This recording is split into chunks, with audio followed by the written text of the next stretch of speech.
Raya tubuh dan darah Kristus mengingatkan kita semua akan Ekaristi. Ekaristi adalah tindakan Kristus yang memberikan dirinya bagi gereja. Merayakan hari raya tubuh dan darah Kristus mengajak kita untuk menyadari pengorbanan Kristus bagi manusia. Yesus pernah berkata, "Tidak ada kasih yang lebih besar daripada kasih seorang yang memberikan nyawanya bagi sahabatnya." Dan ini dilakukan oleh Yesus. Dalam banyak simbol, pengorbanan Kristus digambarkan seperti seekor burung pelikan yang melukai tubuhnya sendiri di bagian dekat jantung, agar anak-anaknya dapat minum darah dan memakan dagingnya demi bertahan hidup. Atau seperti laba-laba, pasti kita pernah amati, saat telur laba-laba menetas, maka dalam beberapa waktu kemudian, sang induk akan merapatkan tubuhnya pada ribuan laba-laba kecil itu, agar laba-laba kecil itu memakan tubuh induknya, sehingga tersisa kulit kering.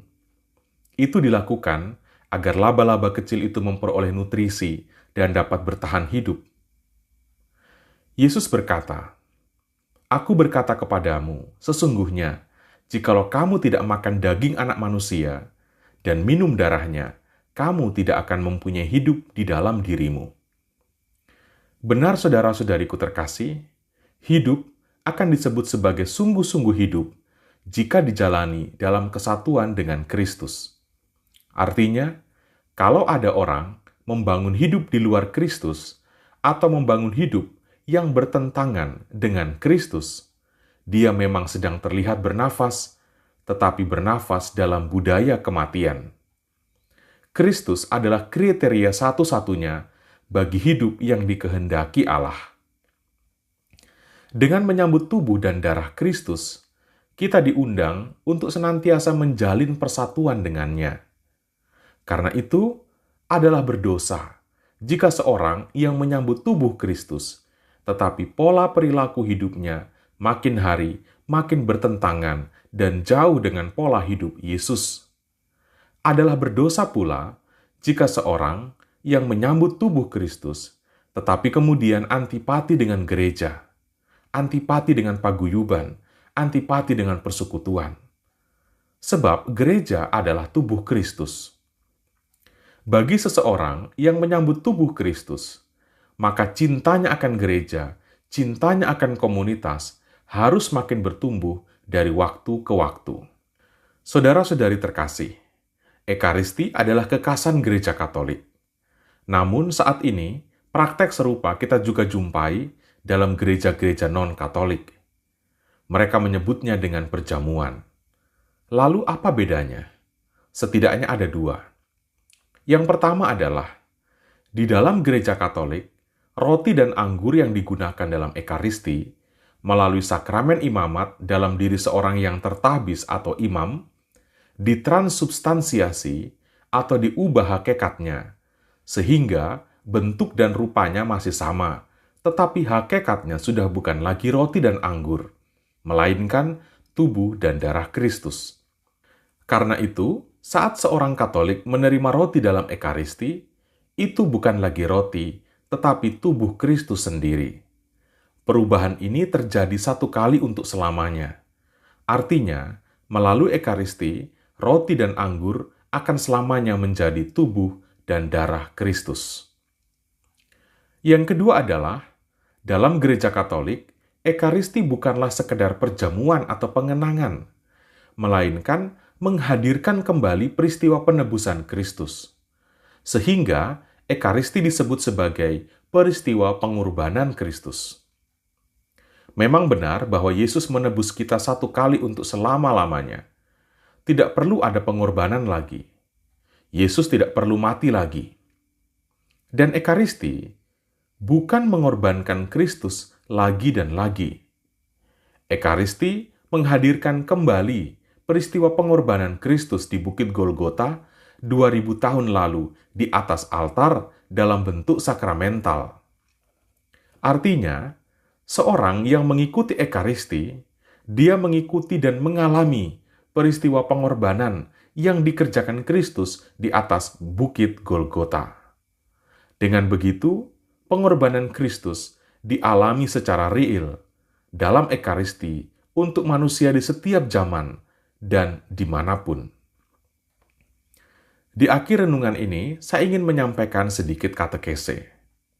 Ada orang bertanya, mengapa saat menerima komuni kudus, seorang Katolik hanya menerima roti atau tubuh Kristus dan tidak sekalian dengan anggurnya atau dengan darah Kristus? Saudara-saudari, sebenarnya tidak demikian. Saat menerima tubuh Kristus dalam rupa roti itu, seorang Katolik juga menerima darah Kristus dalam waktu yang bersamaan. Jika diamati, di atas altar, pada bagian di saat anak domba Allah dinyanyikan atau diucapkan, imam akan memecah tubuh Kristus dan mengambil potongan kecil, lalu menyatukannya dengan darah Kristus di dalam piala. Inilah momen penyatuan itu, sehingga di dalam tubuh Kristus ada darah Kristus, dan di dalam darah Kristus ada tubuh Kristus. Maka saat seseorang menerima tubuh Kristus dalam rupa roti, sebenarnya ia menyambut tubuh dan darah Kristus. Saudara-saudariku yang terkasih, semoga dengan perayaan hari ini, kecintaan kita semakin bertambah-tambah terhadap gereja, terhadap komunitas. Jika kita cinta akan Ekaristi, maka kita wajib mencintai gereja, wajib mencintai komunitas. Tuhan memberkati kita semua. Saudara-saudari yang terkasih, kadang betapa kita mengalami bahagia dan sukacita kalau diundang untuk bertemu dengan orang yang terkenal, tokoh idola atau pribadi yang sangat penting dalam hidup kita. Bisa jadi artis, bintang film, bintang olahraga, tokoh masyarakat, tokoh budaya, pemimpin negara seperti presiden, atau pemimpin agama, bahkan paus atau orang penting lain. Siapa yang sekarang kita mimpikan untuk bertemu? Padahal mungkin dalam kenyataannya sulitlah berjumpa dengannya, bahkan sepertinya mustahil untuk bertemu. Bagaimana seandainya yang dirindukan untuk bertemu tersebut ternyata malah datang mengundang kita, mari datang ke sini. Apa yang kita rencanakan dan persiapkan? Apa yang hendak kita kenakan dan kita pakai? Apa yang hendak kita sampaikan dan kita katakan? Pernah beberapa tahun yang lalu ada seorang ibu bercerita bahwa ia mengirim surat ke Vatikan, melihat dari website ke protokol Vatikan untuk meminta berkat bagi orang tuanya yang berulang tahun perkawinan. Tanpa diduga, hanya coba-coba, betapa ia bahagia ketika menerima jawaban positif dari protokol Vatikan dan mengundang kedua orang tuanya untuk datang ke Vatikan dan misa di Kapel Santa Marta bersama dengan Paus Fransiskus. Luar biasa. Ada juga orang yang bercerita dari Keuskupan Bandung ini, dia coba-coba lihat website, mendaftarkan cucunya untuk dibaptis oleh Paus Fransiskus, dan ternyata dapat undangan, cucunya dibaptis oleh Paus Fransiskus. Luar biasa senang. Saudara-saudara yang terkasih, Bapak Suci Paus yang menghadirkan Tuhan saja membuat orang bahagia, sukacita, apalagi kalau diundang oleh Tuhan sendiri.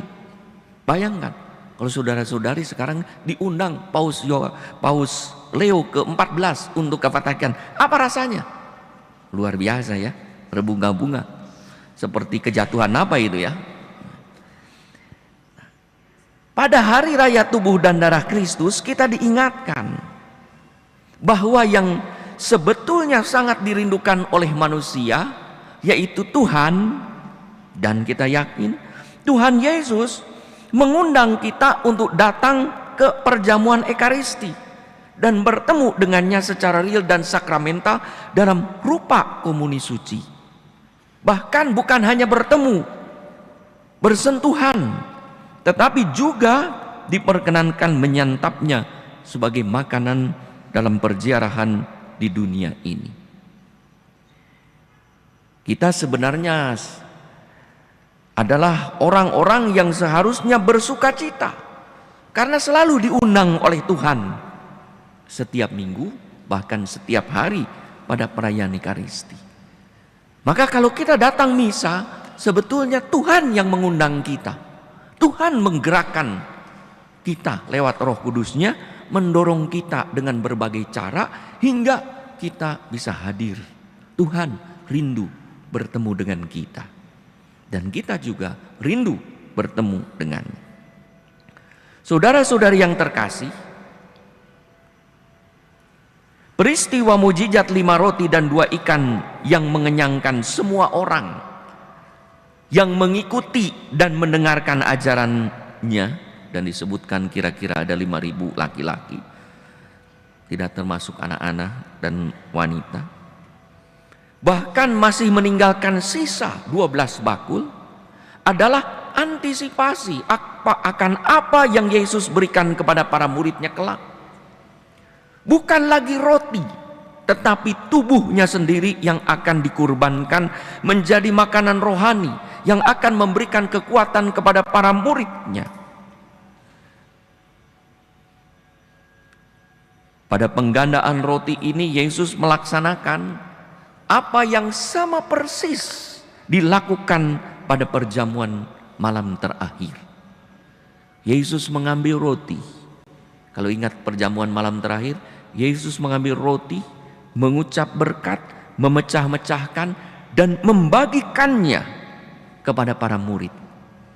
Dan penggandaan roti persis menggunakan kata-kata yang sama, yang mengenyangkan semua orang. Dan kata-kata itu, kata-kata mujizat yang kita dengar dalam Injil, diulangi oleh Yesus pada saat perjamuan terakhir menetapkan Ekaristi, dan kita dengarkan setiap kali kita merayakan Ekaristi. Tubuh Kristus yang dibagikan kepada semua orang yang diperkenankan untuk menyambutnya. Maka pada perayaan Ekaristi Yesus hadir.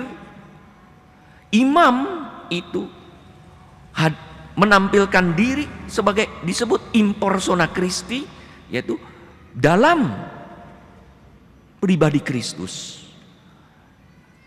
Kristus memakai tubuh imam, hadir dan mengorbankan diri dalam perayaan Ekaristi.